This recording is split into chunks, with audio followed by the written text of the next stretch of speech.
দেশের সার্বিক নিরাপত্তার সাথে কাউকে ন্যূনতম ছাড় দেওয়া হবে না। বৈঠকে সিদ্ধান্ত হয়েছে ক্রমাগতভাবে নিরাপত্তা পরিস্থিতি মনিটরিং করার জন্য। এই জন্য নিরাপত্তা বাহিনীর গুলোর মধ্যে কোঅর্ডিনেশন বাড়ানোর কথা বলা হয়েছে এবং যে কোনো পরিস্থিতি মোকাবেলায় প্রশাসনের আগাম প্রস্তুতি রাখতে হবে।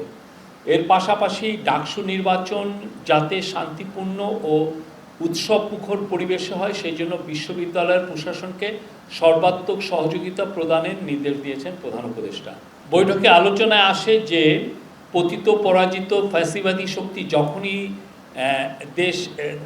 দেখছে যে দেশ নির্বাচনের দিকে এগিয়ে যাচ্ছে এবং এই জুলাইয়ের হত্যাযজ্ঞের সাথে জড়িতদের বিচার প্রক্রিয়া দ্রুত এগোচ্ছে, ততই তারা ডেসপারেট এবং বেপরোয়া হয়ে পড়ছে।